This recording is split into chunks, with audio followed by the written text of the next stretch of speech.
Have you ever wondered about the powerful forces that shake our Earth, causing such devastation that it leaves us awestruck? Today, we dive into the captivating world of natural phenomena, specifically the science behind earthquakes. First, imagine a stone dropping into a calm pond. The impact generates ripples, spreading outwards in concentric circles. This is a simplified way to picture how seismic waves travel. Originating from the epicenter of an earthquake, these waves ripple through the earth, causing the shaking we feel.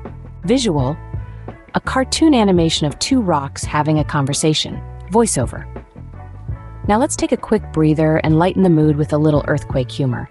So, two rocks are having a conversation. The first rock says, "Did you hear about the earthquake that threw a big party?" The second rock seems confused and asks, "No, what happened?" The first rock replies, "Well, it was a real ground shaker. Everyone thought it was off the Richter." The cartoon rocks burst into laughter. All right, that's enough of our seismic humor for now. Let's dive back into the serious stuff and learn more about the Richter scale. जीवन अनमोल है, खुशियाँ बांटे, अच्छा role है। कल को आसान बनाने के लिए आज आपको कड़ी मेहनत करनी ही पड़ेगी। Now, let's consider the Richter scale, a term you may have heard in the news following an earthquake. Developed in the early 20th century by Charles F. Richter, this logarithmic scale measures the magnitude or size of an earthquake. The scale is not linear, which means a 5 on the Richter scale is not just 5 times larger than 1, but rather it is 10 times more intense.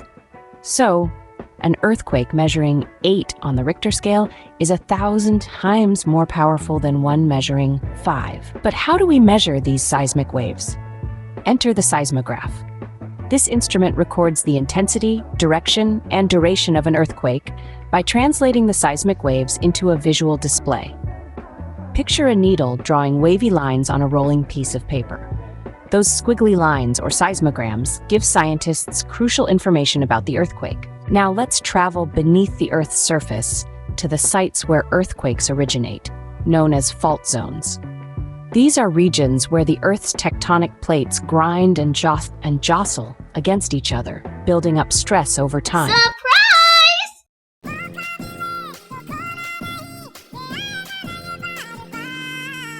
When this stress is released, it causes an earthquake. The point directly above the fault zone on the Earth's surface is the epicenter. This is usually the area that experiences the most severe shaking and damage during an earthquake. To recap, seismic waves, like ripples on a pond, spread out from an earthquake's epicenter. The Richter scale measures the magnitude of these earthquakes, with each increase of 1 representing a 10-fold increase in power. The seismograph records these seismic waves, helping us understand the earthquake's intensity, direction, and duration. Fault zones are the birthplaces of earthquakes, with the epicenter on the surface directly above. Remember, understanding these natural phenomena is not just for scientists.